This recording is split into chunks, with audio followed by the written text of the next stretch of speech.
नाज़रीन, मेरे हाथ में ये प्लास्टिक का थैला है और ये वो चीज़ है, ये जब से ईजाद हुई है इसने बनी नौ इंसान के ऊपर एक वक्त डाला हुआ है।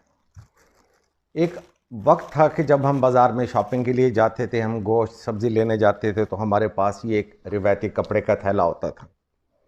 उस वक़्त ना पोल्यूशन थी, ना कोई और गंदगी थी, ना हेल्थ हैज़र्ड थे। जब से ये चीज़ आई है इसने हमें बर्बादी की एक लाइन पे डाल दिया है। ये वो प्लास्टिक है, ये वो चीज़ है जो कि पेट्रोलियम से तैयार होती है और कहा यह जाता है कि इस वक्त हज़रत इंसान की ज़िंदगी को जितने ख़तरात स्मोकिंग से, कार्डियोवैस्कुलर डिजीज़ से, रोड साइड एक्सीडेंट से हैं, उन सब से बढ़ के इस प्लास्टिक से हैं।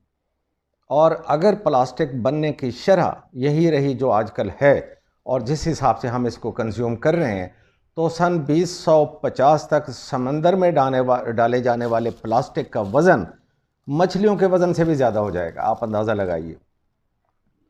और नाज़रीन, ये वो मुसीबत है कि ये किसी सूरत गलने में आता नहीं है, पेट्रोलियम प्रोडक्ट है। अगर आप प्लास्टिक का शापर गली में ज़ाय कर देते हैं, डस्टबिन में डाल देते हैं और कचरा उठाने वाले इसको ले जाते हैं, या तो वो इसको समुद्र में डाल देते हैं या ज़मीन में दफन कर देते हैं। अगर इसको ज़मीन में दफन करते हैं तो इसकी लाइफ 400 साल से लेके 1000 साल तक है। आप अंदाज़ा लगाइए, 1000 ईयर्स ये मनूस गलने में नहीं आता। और खुश्की के जानवर अगर इसको खा लें तो वो मर जाते हैं। अगर इसको समंदर में डाल दें तो मछलियाँ और जो आबी हयात है वो ख़त्म हो जाते हैं, उनकी ज़िंदगी को ख़तरात होते हैं। अब ज़रूरत इस चीज़ की है कि इस चीज़ का इस्तेमाल अपनी ज़िंदगी में हम कम से कम करें, क्योंकि हमारे पास जो रिपोर्टें आ रही हैं वो ये है कि कैंसर, इनफर्टिलिटी और बहुत सारे एंडोक्राइन डिसऑर्डर्स प्लास्टिक की वजह से आ रहे हैं।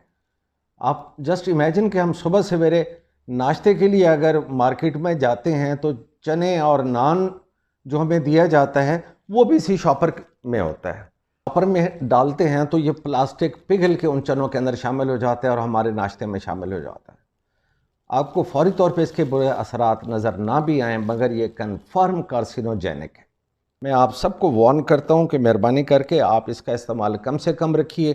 ख़ास तौर पे जो गर्म चीज़ें हैं, दुख की बात है कि इवन यानी चाय खाने से अगर आप चाय भी मंगवाते हैं तो वो खौलती हुई चाय इसी प्लास्टिक में डाल के दी जाती है और इमीडिएटली ये प्लास्टिक घुल के चाय में आ जाता है। होटल से गर्म सालन इसी में मंगवाया जा रहा है। इससे बढ़ के सितम ज़रीफ़ी क्या होगी? नान, चने, छोले, हर चीज़ इसी में आ रही है और ये प्लास्टिक हमारी बॉडी में आ रहा है। और हमारे जिस्म के लिए ये एक फॉरेन बॉडी होता है जिसमें इस प्लास्टिक को पहचान नहीं सकता। किडनी इसको एक्सक्रीट करने की कोशिश में डैमेज हो रहे हैं, हो जाते हैं। मेहरबानी करें, मेरा मैसेज ये है कि आप रिवायती वो जो कपड़े वाला थैला था इसी को दोबारा रिवाज दीजिए। अज़हद मजबूरी जब तक कि गवर्नमेंट इसको मुकम्मल तौर पे बैन नहीं करती या जो बायोडिग्रेडेबल प्लास्टिक हमारे आसपास नहीं आता, आप रिवायती कपड़े वाले थैले को रिवाज दे के अपने और अपने बच्चों को आने वाले कैंसर और हेल्थ हैज़र्ड से और ख़ास तौर पे इनफर्टिलिटी से बचाइए। अपना ख्याल रखिए।